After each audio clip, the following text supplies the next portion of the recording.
fact, I believe the time is overripe for African agriculture to develop more than what it's developed so far. In fact, this is not only important, in my view, for the economic development of Africa, but I believe it's important for the well-being of the world. Let me just say right up front, Belinda, I'm from a derivative market, a futures and option market, so my remarks may be colored a little bit by that. But to start off with, I have two things on my mind, like most men. The first thing is I take a little bit of an issue with the title of this panel, to do or to establish commodity exchanges the African way. I don't believe there is an African way. I believe there's a right way and a wrong way. Now, I'm not saying that we must go out there and look at Chicago Merc or Life or even MCX and parachute that into Africa. I am saying that I think we can learn a lot from exchanges like that. I don't think we need to reinvent the wheel, but we need to take what is good and apply it to Africa. But there is no shortcut to sound financial legislation. There's no shortcut to good rules. There's no shortcut to integrity. No shortcut to good, efficient systems. The second thing I would say is the question is, are commodity exchanges necessary? The answer. My view on that is I think that they are part of the answer. I do not believe that commodity exchanges on their own are a panacea to develop agricultural policy or agricultural development in South Africa. I think they need to go hand in hand with sound financial legislation. They need to go hand in hand with very good agricultural policy. They have to go hand in hand with good agricultural practice, particularly looking at irrigation farming in South Africa, in Africa. They have to go hand in hand with education and policy. They have to go hand in hand with good development of infrastructure. And I'm looking at transport and particularly storage infrastructure. I think those are absolutely vital. I think there's one key element to the establishment of exchanges in Africa and, in fact, across the world. And that is that an exchange must add value. If an exchange does not add value to the process, in my view, it has no right to be there. Adding value will help to get political buy-in. It will also help to get buy-in from the private sector.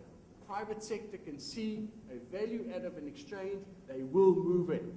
One of the biggest challenges I think we face in Africa, apart from getting the policy right, is that traders make money out of opaqueness.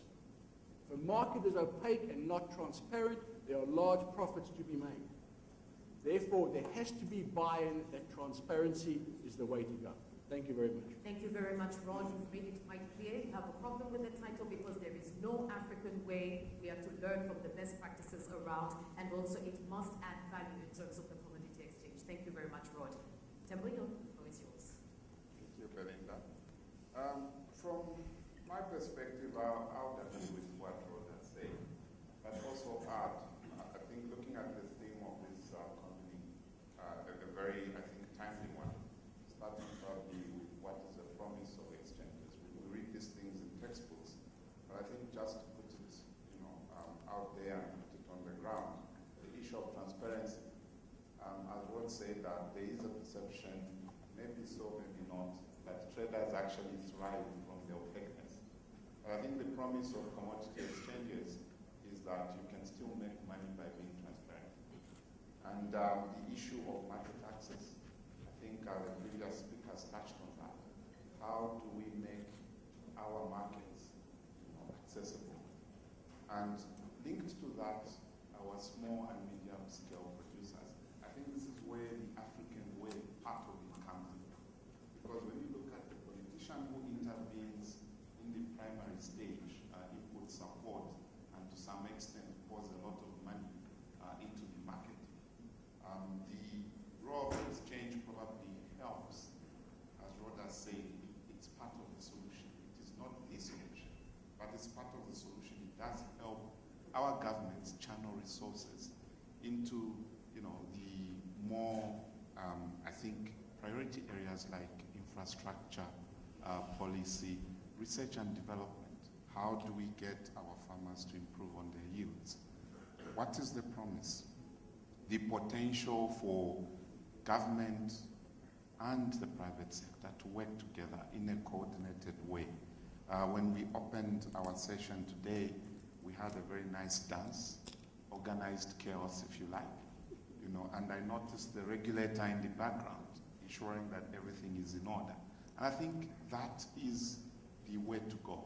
Now, where are we, I think, as a continent? I think we're on the right path. But I'll also say that one size in Africa certainly does not fit all. I think we must look at our various jurisdictions and look at the stage that we're at and borrow from the various jurisdictions. And I strongly believe that if we can develop that national capacity, then we can begin to look at linkages across the region and across the continent. So a bit of a combination. Yes, With absolutely. a touch of the African way. Yes. Yes, but Chris, you're pretty adamant in your stand. That is the Pan-African way. Please, the floor is yours. Thank you. Let me start off by saying, Africa, we are late starters in the game. The exchanges that are already developed worldwide, and we have a lot of catching up to do. How do we catch up? How do we learn from the countries that have very successfully done it with very good business models? But I want to step back and start off by asking, what is it that we are trying to address? What we are trying to address are trade patterns that are already existing in the market. Firstly, in Africa, there's domestic trade, there's regional trade, and there's international trade. All those three channels have to be addressed. And to be more important, to have three channels addressed through a platform that can address the requirements at different levels. That is very important in the sense that we have to look at who are the users of the exchange. How do they access the exchange? How do you employ technology to make sure that we create the right type of framework that delivers the service at the least cost? This is where we have to learn from those that have done it before us. Now, what is very critical is to again define, being late starters as we are, how do we put together the different components that will make an exchange work? It's important for us to understand that the exchange is probably just the core, but we have to adopt an ecosystem development approach where we also panel clearing banks, we work with delivery service providers, your collateral managers, your the warehouse owners. We also work with brokers who feed the business to the exchange, and more importantly, we have to create a layer that facilitates capacity building so that even those disadvantaged or the backward centers for our production cycle are brought into the exchange to interface with the exchange at an appropriate level. I have to emphasize the fact that this whole process requires a lot of technology. And technology, the current levels of technology that are there, have actually been the biggest enabler to enable Africa to leapfrog in some of the exchanges that are already existing. Now, the benchmarks in terms of the efficiency of the exchanges are already set. An exchange has to be relevant, it has to provide a service, but most importantly, it has to do it at the right cost. There's no point in us doing exchanges that are going to be expensive to the extent that the exchange is subsidized by the users. Exchanges are businesses, but what's exciting is the fact that if you look at the business models that are possible now, especially with the technologies that are available, we should perhaps redefine what we mean by a commodity exchange to talk about a securities exchange, so that we are able to trade a multitude of asset classes on one platform, which is possible because of the technology, and also that aggregation process allows the reduction of transaction costs, which benefits the users. So I do not believe that Africa should spend too much time. I do appreciate the importance of agriculture, but if you look at the contribution of agriculture towards international trade, you will find that to the international markets, we probably sell more of non-agricultural commodities. Why are we not organizing those markets? So my take on this whole discussion, and I'm really looking forward to it, is that we need to create a multi-asset platform that is Pan-African. Pan-African in the sense that we need trades to be facilitated within African countries. We need trade to be organized within a country. And more importantly, we need to follow where our commodities are going to international markets so that we create contracts that are local. We want to create African benchmark contracts that are, say, delivered in African ports, and that we can do on our platform. And finally, if I can just emphasize the importance of having multi-assets is the realization that when we focus on maybe transparency in price discovery, that is not the only risk that producers face. You can benefit from locking up a price but lose on currency volatility. You can also lose on interest rate volatility. So we need to provide all these risk mitigation structures on a platform that is accessible so that we are able to trade all these asset classes like currencies, metal contracts, minerals contracts, all on one platform so that we can save the market that is driving Africa. Thank you. Well, Chris, you've opened many doors in this discussion, and one thing is Eleni does not feel the Pan-African way right away. Eleni? Thank you, Belinda. We said earlier that this is not a convention. This is a convening, so it's okay to disagree. So I'm going to take exception to something said a few minutes ago by my friend Rod, but let me start by talking a little bit about our experience here in Ethiopia. Our objective and vision initially was to establish and bring to bear world-class standards of system performance and excellence in transparency and reliability to the context of our country here in Ethiopia. So what we have done, I would say, is not only in the African way, it's actually unique to our experience, our circumstances. So we call our exchange an Ethiopian exchange for Ethiopia. What makes it unique is that while the world typically has started with futures trading, we decided to take a step back because of our country conditions and start as a spot exchange and later transition to futures trading. Secondly, although the world and our capacity would have allowed us to go straight into electronic trading, we decided that the extent of internet penetration and the familiarity and use of this medium was not sufficient to enable us to start as an electronic exchange, so we took a step back consciously and started with a physical trading floor. Thirdly, we took on a greater scope of operation in the structure and design of our exchange by starting with quality certification because the country needed to have the language of standards embedded across all actors. We built a warehouse receipt system directly linked to our trading system and a market data very aggressively trying to push data out to the last mile to the farmer through many different media. And finally, we established a clearinghouse, again because the country's conditions required that if we were going to get payments settled within a day, as was our objective, we would have to do it ourselves. So our exchange is designed in a unique fashion compared to the traditional model of exchanges. This said, I think the other thing that is very different and unique to our exchange is a conscious decision to be a small holder, a small actor-oriented exchange. So we like to say that this is not an exchange for the suits, the MBAs, Chicago, New York, or London graduates. This is an exchange that we started with a campaign called Grow With Us, because again, looking at our country conditions and specificities, it was important to engage the broad community of very small, very low capital access actors into our exchange. For that reason, we have small contract sizes and very, very, let's say, gradual capacity building and outreach efforts. So for this reason, I think that in Africa, we have to look at our context and design what makes sense, not for the whole continent, but what makes sense for our individual environment. So in this case, at this moment, I think 3 years on, our model in its own conditions and environment has proved itself. Where we go next is, without compromising the excellence that we are committed to now move to the next frontier, which is futures trading, and to look beyond our borders to the region. Both of these are initiatives that we are engaging. We have recently signed an MOU with Rwanda and are looking to collaborate with other countries on the continent on starting to build from national to regional to Pan-African. So I don't think that I disagree at all with the end outcome, but I might disagree with my friend Chris on where we start. On where you start, but we also heard a comment here being made that time is not on our side and the world is not waiting for Africa. And how much value is that adding? And that's a point you made when you gave your opening remarks, Rod, that it must add value.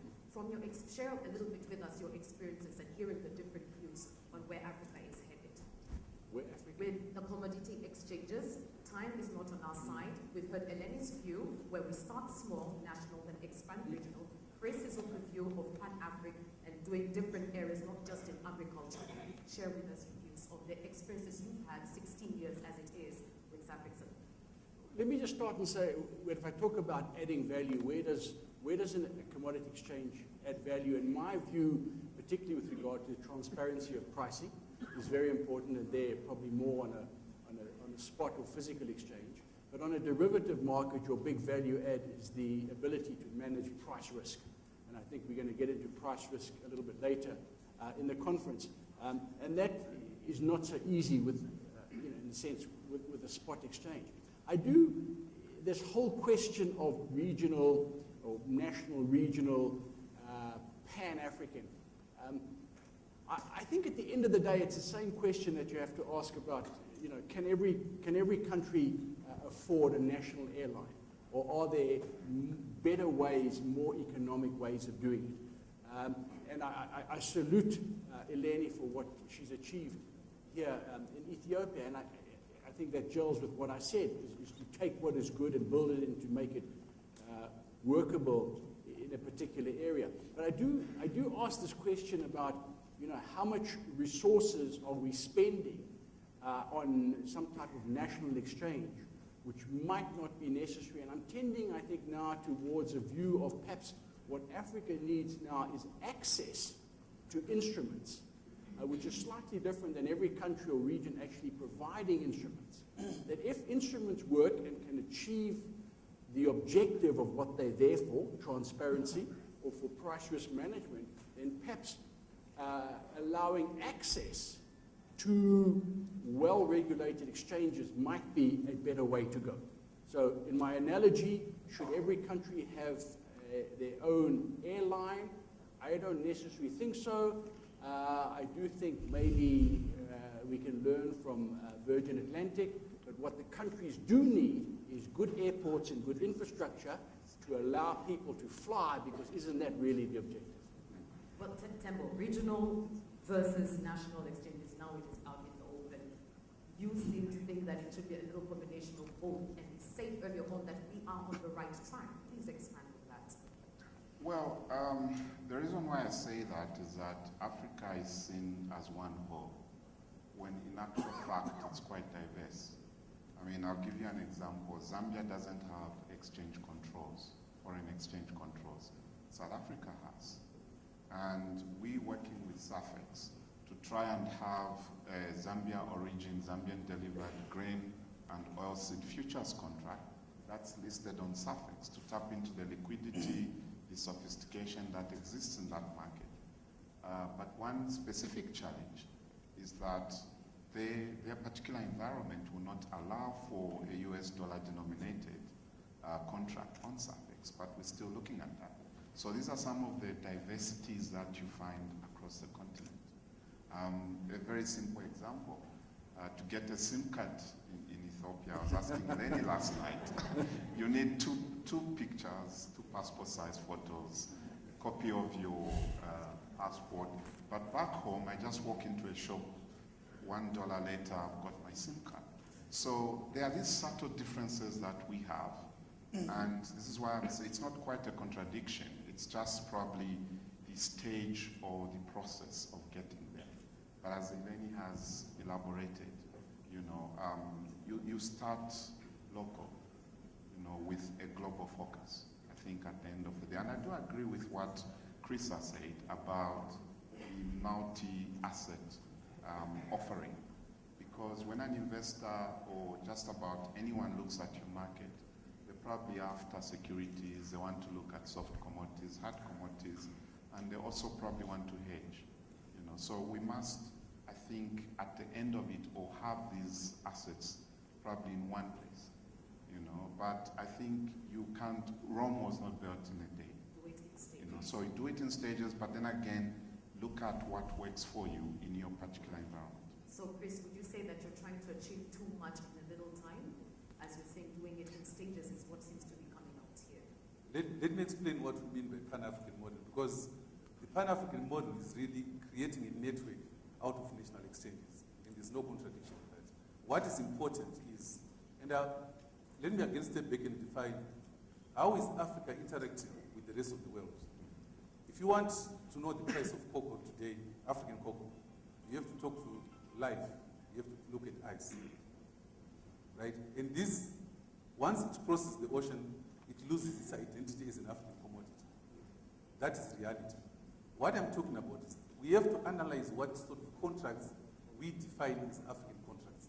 Firstly, we need to look at the top level, where we can have Pan-African contracts, a Pan-African cocoa contract, Pan-African cotton contract, delivered in different locations. That can be one contract, that can be done through a Pan-African platform, and it will attract liquidity. Liquidity is the challenge.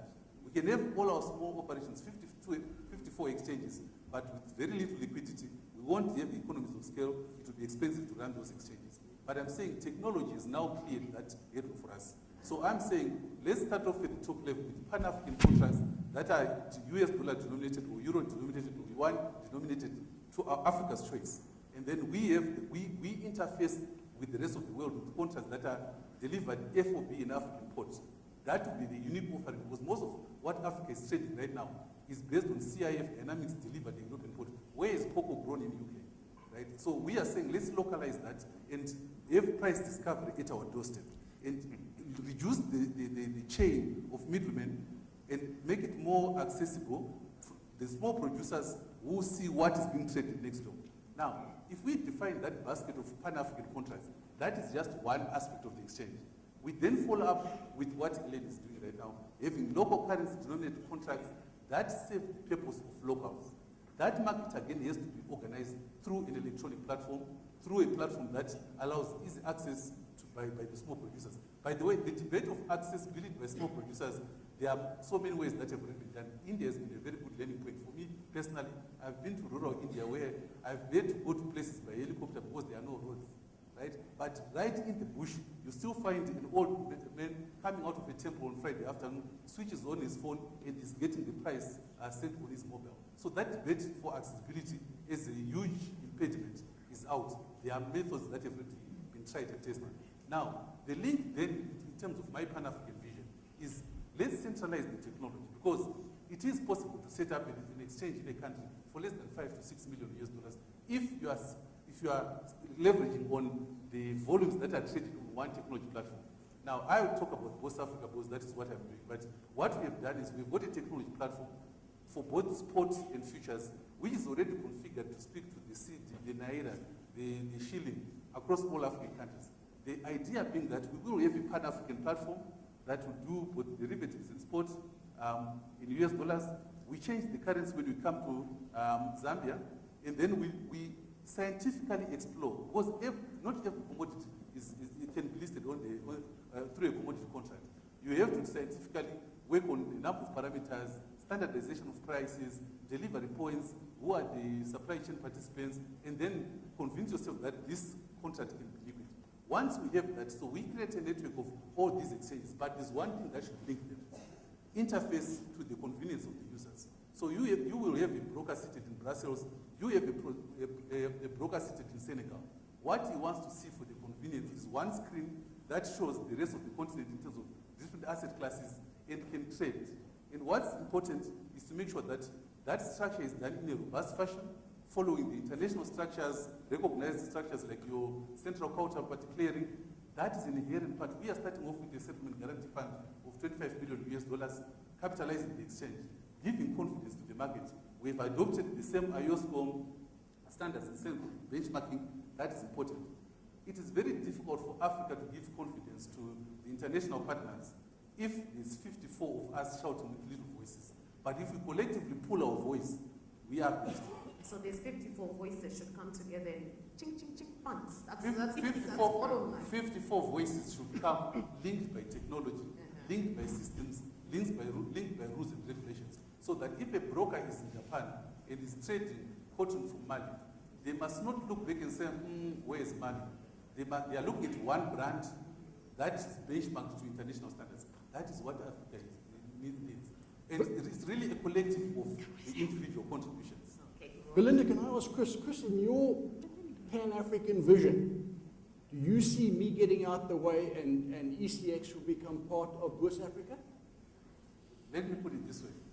I am saying we need to connect technology-wise so that my brokers who are on my network can access Elena's contracts and be able to trade them.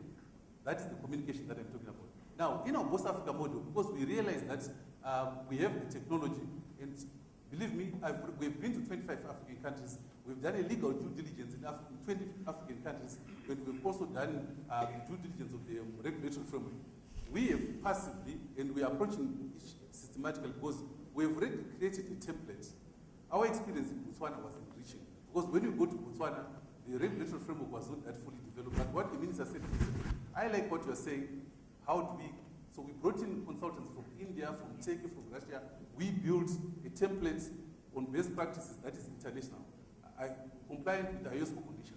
That template we already have. So when we do a legal due diligence of Zambia, I already know when I talk to the Zambian regulator what I need in order for me to attract a broker, an international broker, where our commodities are going. So this thing is about addressing the requirements from the user base that is based on the continent and what the international markets require. So my answer, Rod, is I would want to have a window, a link. It could be through a shareholding because that is our business. We are private sector led, we are doing it for money. But the most important thing is if what Rod is offering, if what Elaine is offering can be part of the network, using one common brand to build visibility, that is the way to go. Elaine, what's your fear? You know, I'm listening, and it's very interesting. It sounds like we're debating whether we should create a regional airline or whether we should do code sharing of our airlines. Now, my perspective is, having seen efforts to set up regional airlines on this continent, that for very, very good and concrete reasons, it's very difficult to actually start with a regional airline. Whereas it's actually very sensible to do code sharing as we evolve. To give you a small example, our airline in this country serves a network of domestic small towns. It happens that as some of our participants were coming, I happened to be involved in booking somebody to come on South African Airways, which turned out to be an Ethiopian Airlines flight from Johannesburg. The plane was Ethiopian Airlines, but the ticket was South African Airways. That's fine. But I don't expect South Africa Airways to particularly care about taking an Ethiopian from Addis Ababa to a northern town in Bahir Dar, for example, here in Ethiopia. So the point is, we need to serve our own markets because that is what any starting point should be. But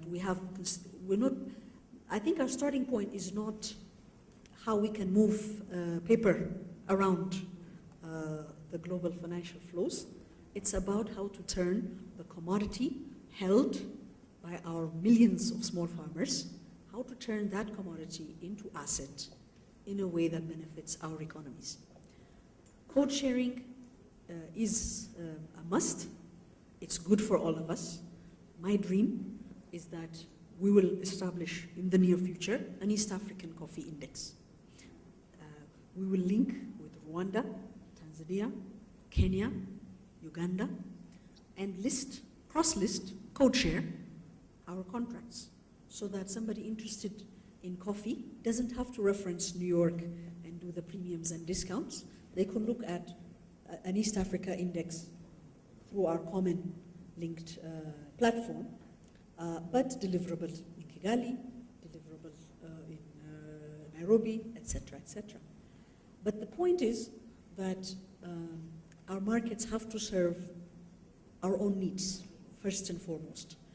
And even as we take back our markets, because there is no reason why East African coffee is referenced from New York, we should reference it in Africa, the same way that palm oil has been taken back by Malaysia, rubber has been taken back by Malaysia, South Africa, Safex is now the white maize world reference price. We believe sesame in our market between Sudan and producers in Eastern Southern Africa. We believe ECX could be a possible reference market for sesame. So there is no reason why we don't take back the reference of our markets and create these links and have that market power. But I don't think, I was glad we started with our friend from African Union, because exactly 20 years ago, 1991, African Union issued a statement that an African commodity exchange needs to be a primary objective on the continent. 20 years later, not only do we not have an African commodity exchange, we're still grappling with this very question. If we look at the European Union, it didn't happen over time. So I think it's, even now, the European Common Market is going back to question the very roots of this link.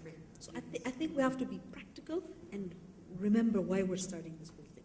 On this podium, I guess we'll just have to agree to disagree for now. But quickly, Brian, I want to bring to you, who is to drive this agenda? How do the private and public interact in driving this agenda, whether we're starting nationally or regionally or pan-Africanly? I think just to give you an insight into our experience, we established the Commodities Exchange in May of 2007. And this was in an environment where we had no legal framework to regulate the licensing and the operation of the exchange and its various actors. And the heavy hand of government involved inputs and also marketing, particularly for the staple grain maize. But that did not stop the private sector coming together and saying, you know what, we need an exchange. And what we saw in that setup, or that necessity, was what Rod said, the value add, which was the introduction of quality. Because in the past, trade was based on quantity. And then the nature of our market, if you talk about the staple maize, 90% plus of it is grown by the small to medium scale farm. So this was a drive, the push, and we established ourselves. And now we're beginning to, in a sense, influence, this legislation, and government is working with us. And I think we're seeing more and more of that support. So in a nutshell, I don't think it's something that should be specifically left to one entity. As Eleni has said, the AU has been talking about this for 2 decades, almost. Now, the issue is that you can choose to sit and wait and hope that the environment will be right when you want to make a move, or you go on out there and influence the change that you want to see. So I think it's a process that involves both the private and public sector. And I think what is important, and I think something that I picked up from the first panel, was that what is key is that there must be that concert between the private and public sector. There must be that coordinated move ahead. Otherwise, it won't just work. Rod, do you think there is a coordinated move? I think I'm rather outspoken on this. My view, and I'm very much a private sector driven view, is that I think there is a role for government to play, and that is to facilitate and to enable the policy to allow the private sector to develop. And the reason for that is that at the end of the day, unfortunately, politicians are driven by political agendas. And political agendas often change. I would rather have an economic agenda driving a commodity exchange, which after all is an economic institution, than a political agenda.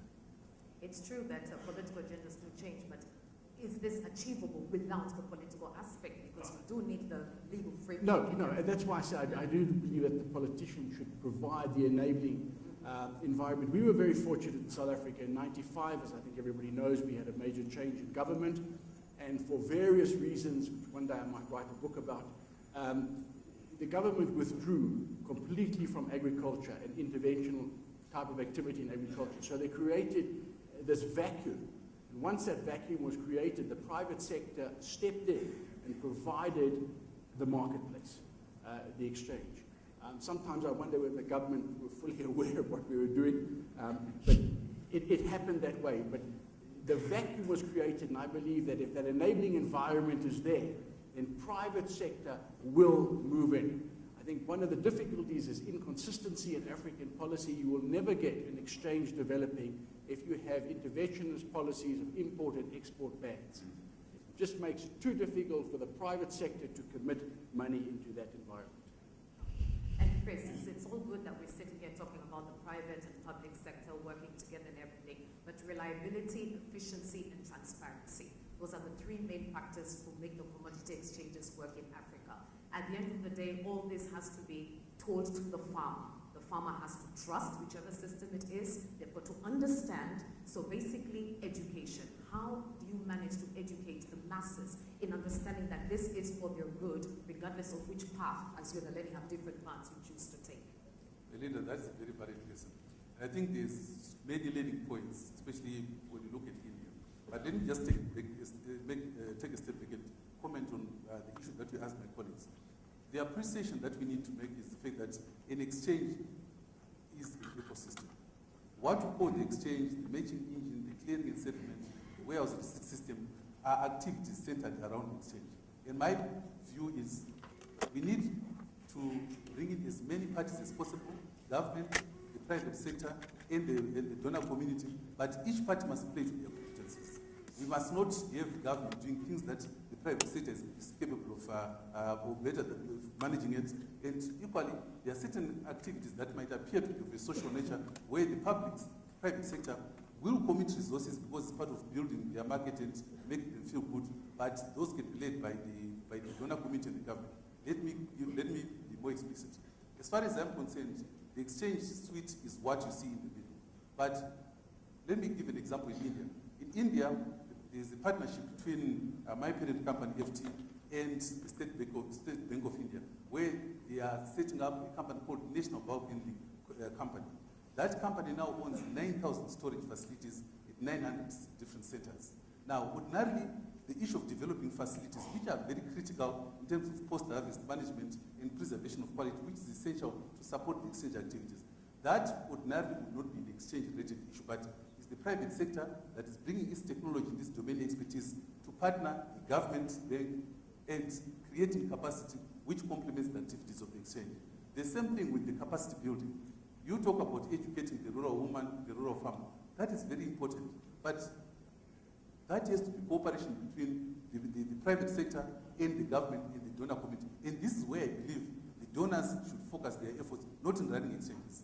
The donors must park themselves where they get the maximum mileage in terms of their social objectives, and that is the capacity building, not only in terms of developing the rural, the knowledge base for the rural community, but even the brokerage community. Other than South Africa, Africa does not have a well-established community of commodity brokers. We have to educate them. There's a lot of capacity building that is required. So, in a nutshell, the only component that is already fully developed is the banking sector where you do your clearing and settlement. But the other components, we need to work collectively, to put our hands together, play to our competencies, and make sure that we succeed. Okay, I'm being told that my time is already ticking. I can allow 3 questions. I've been given a warning already. Let's go ahead. Please introduce yourself. Thank you very much. My name is Kenneth Ayuko, Ministry of Agriculture, Kenya. I'm happy to be here, and I will refer to, again, a gathering 50 or so years ago, slightly less, which had a lot of politicians. Lucky enough, 50 years later, we have a lot of technocrats and private sector. And Rod says, a commodity exchange cannot work if there are too many arbitrary decisions carried out or pronounced by somebody else. Export bans, for instance. You have to move commodities. However much you are able to buy them, whatever good the price, if they cannot move from point A to point B because of an export ban, then you are having zero work. Unfortunately, sitting here, we have us and you, and I don't know the boundary between private sector and government. because most of our government politicians are in business. And in the evening, they deal business.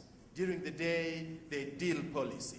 And if by having a private, an export ban, it is good for me, then I'll go ahead and pronounce it tomorrow. That calls for discipline.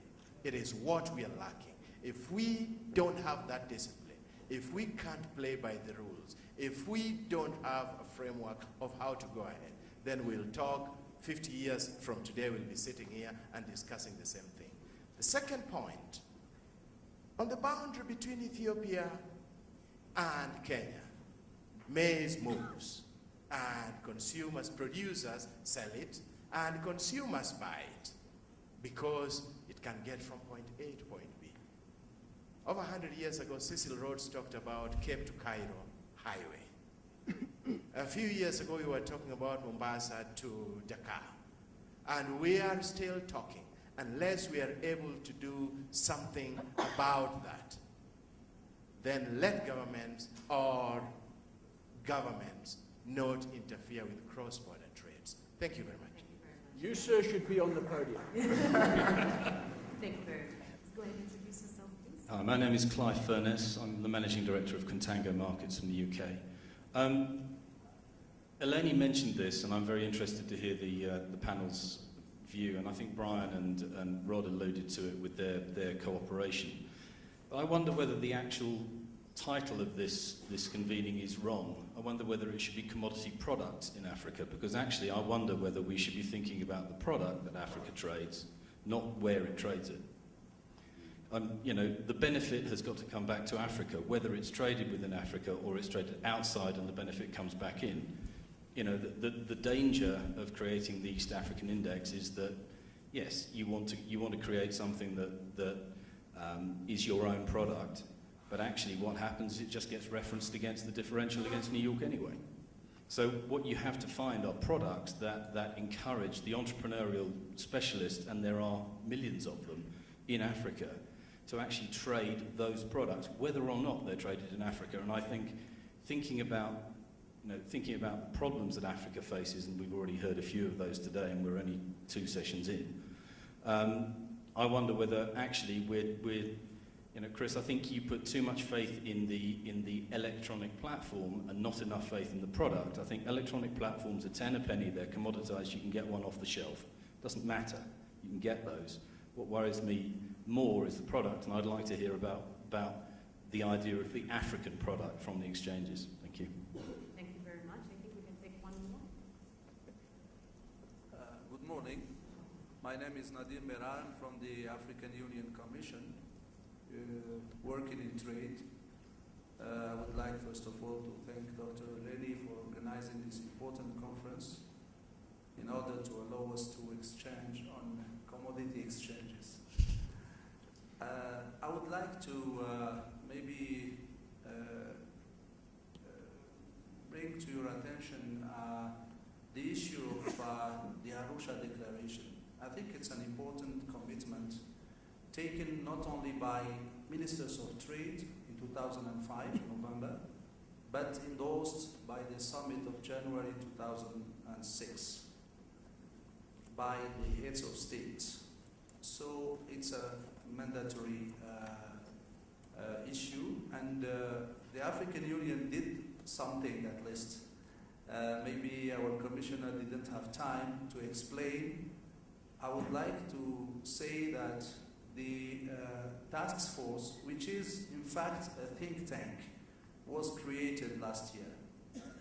It is composed by commodity exchange representatives, RECs, the regional economic communities, associations of producers, of exporters, and the AU, of course, as secretariat.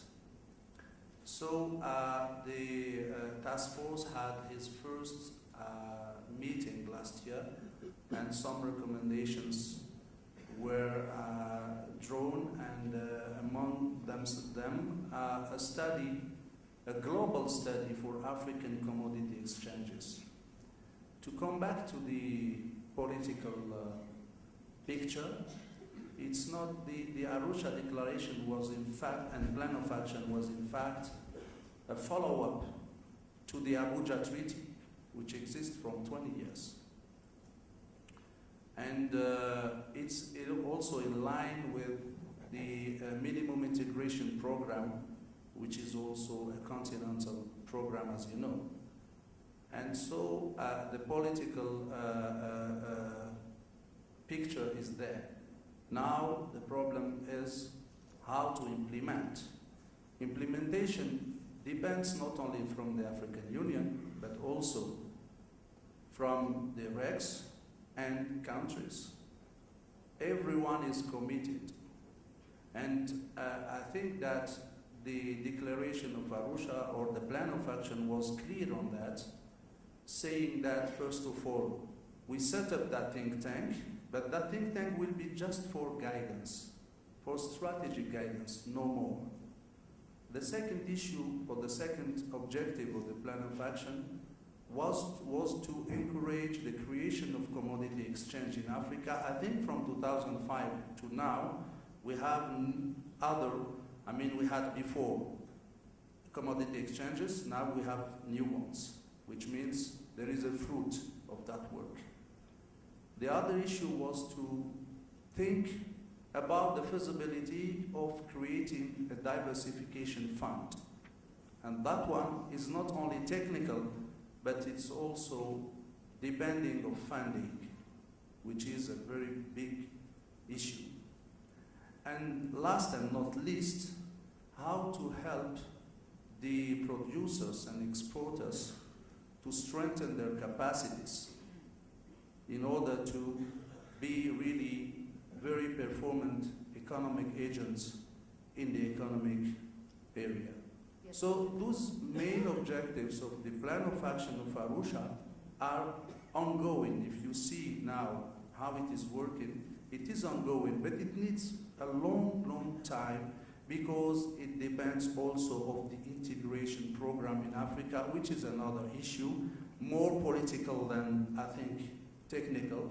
And that's why some questions were raised, why it's not working properly, why it's not going very fast, the world is not waiting for us, etc. I think that both are linked.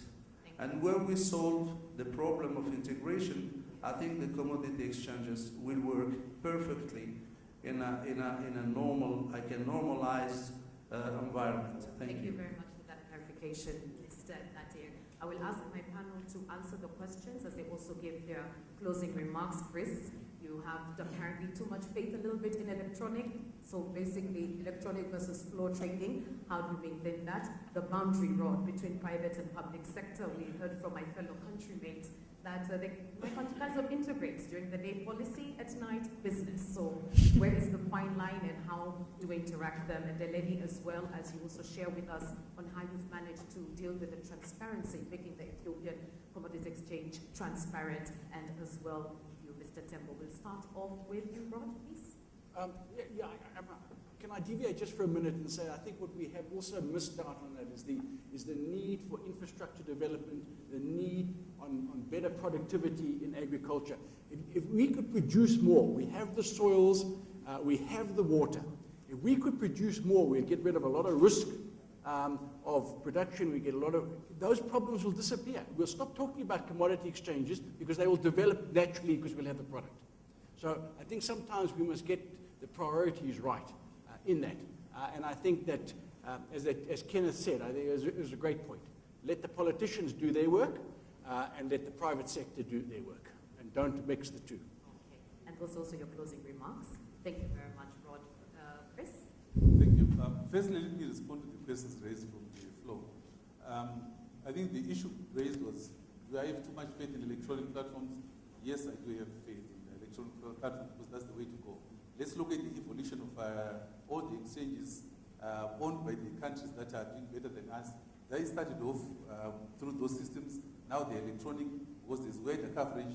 They are less susceptible to manipulation because the systems are all electronically meshed and they are more robust. It's now proven. For me, that is the way to go because technology he has actually enabled Africa to close the gap much faster. So I do not believe that we need to step back and then move. I believe that Africans are now educated, they know how to use technology, and let's embrace it and use it. Secondly, the issue of contracts. I think we need contracts that reflect the Africa reality. I spent time in Ivory Coast analyzing the supply chain for cocoa. And it's interesting to see who the proper decision makers are when it comes to the pricing at the international exchanges. There are far too many middlemen. There's not a lot of transparency. But my view is simple. I do believe that if international buyers want to buy cocoa from any of the African countries, they must source it from an exchange that is on the continent. What they do with it when it leaves the shore is their business. But we must have a price that reflects the reality of Africa, where the producers in Africa have a say in terms of the determination of that price.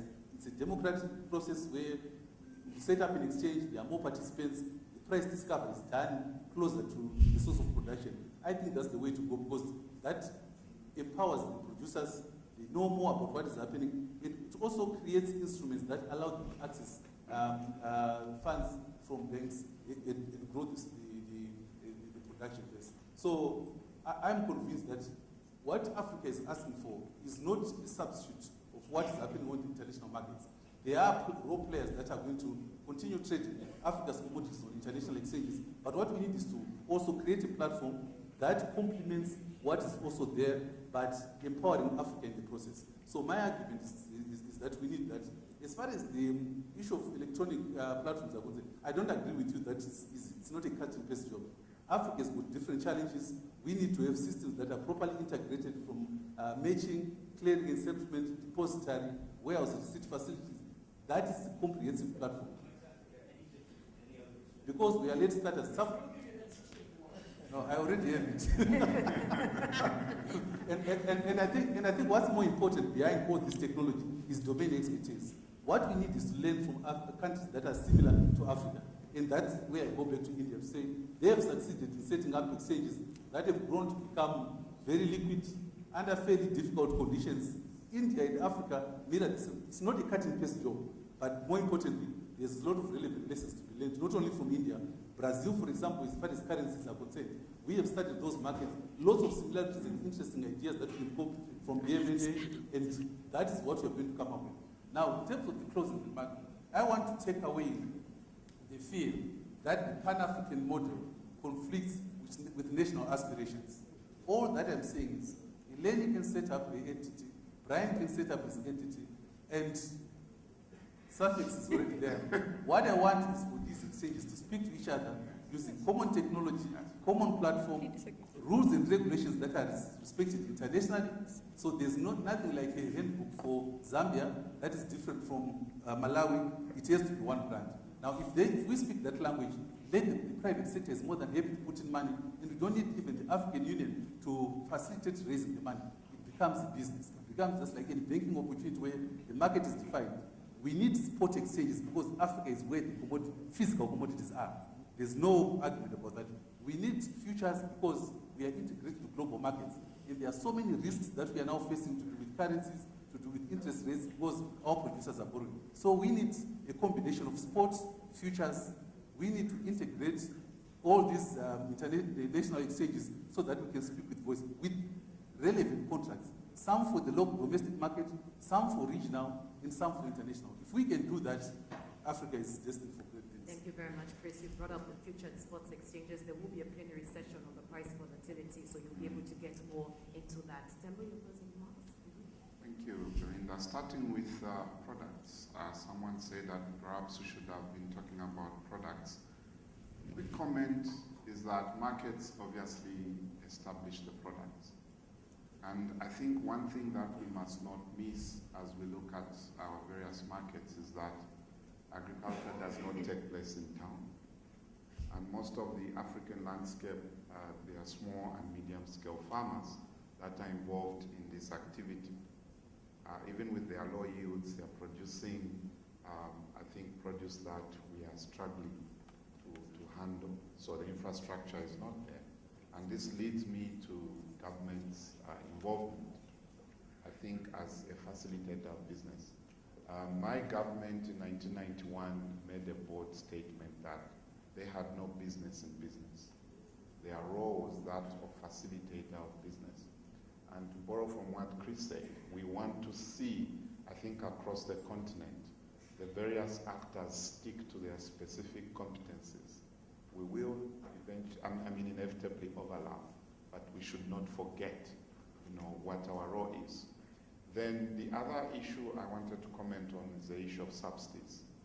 Perhaps we need to help our governments again, probably step back and ask the question, what is the return on subsidies?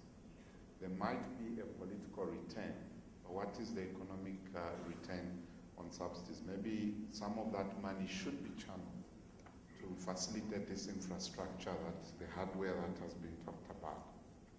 Issues on transparency. Again, I go back to our opening dance. There was a dreadlocked briefcase businessman. The guy that is referred to as the unscrupulous businessman. I think the role of these commodity exchanges ought to be also help that particular businessman become more transparent and provide a service, because it does go out there where the large businessman will not go.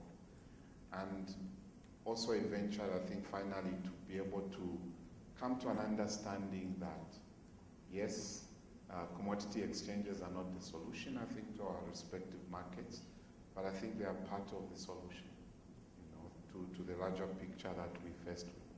Because they've been tried elsewhere. Why are we so afraid of them? And I think I'll end by saying something which my Minister of Finance said to me. He said to me that if the commodities exchanges are so efficient and the mechanisms are so robust as you put them, I would love to see how that translates into value, okay, with my grandmother in the village. And I think that's a challenge for all of us. Thank you very much, Brian. Amy?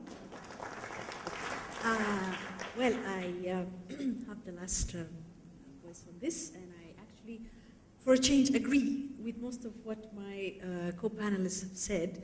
I want to tell you that last month, on the subject of transparency and an African product, last month, 1,100,000 phone calls came in on our market data system. That is, ladies and gentlemen, 61,000 calls a day. And in the last hour that we have been on this panel, that is about 11,000 phone calls, of which about 9,000 came from the rural areas. That is the power of technology being applied to create transparency and meaning to farmers and rural traders' lives and livelihoods. Now, those phone calls come into our automated information system that reads out the real-time updated prices for, as you can see on the board, because our market happens to be open right now, reddish sesame. Our farmers, the 11,000 farmers that called in the last hour that we've been here, are interested in leveraging off of the data about reddish sesame if they're trading sesame in Ethiopia. They also care about the world prices in India and Nigeria, other sesame producing countries, but their livelihoods depend on the trade they're doing of reddish sesame here. So we must go back to the last point made by my colleague, that we have to add value to the markets we're trying to serve first and foremost. We have to start at the right place. We will end up with not 11,000 call-ins or mobile messaging, maybe in the millions in the next few years in this country on our system. And we will need and appreciate that our farmers will eventually be trading off of Chicago or Shanghai. But today, they need to improve their livelihoods by trading off of ECX. So ECX is here for our farmers. And that's why I want to conclude by saying, let's start in the right place. Let's think global, but let's improve the lives of local people. Thank you, Eleni. One common thread that you all have is adding value to the markets you serve. At least that's one common thread. Rod Gaffett London, manager of SAFEX and the Johannesburg Stock Exchange. Brian Tembo, CEO of the Zambia Commodity Exchange. Chris Goromonzi, CEO of Boost Africa. And Eleni Gabrimadine, CEO of Ethiopia Commodity Exchange. Thank you all very much for your insight and for your time. And thank you as well for paying attention throughout this time. We're going to have a coffee break for about 15 minutes, and then we shall return here for the next.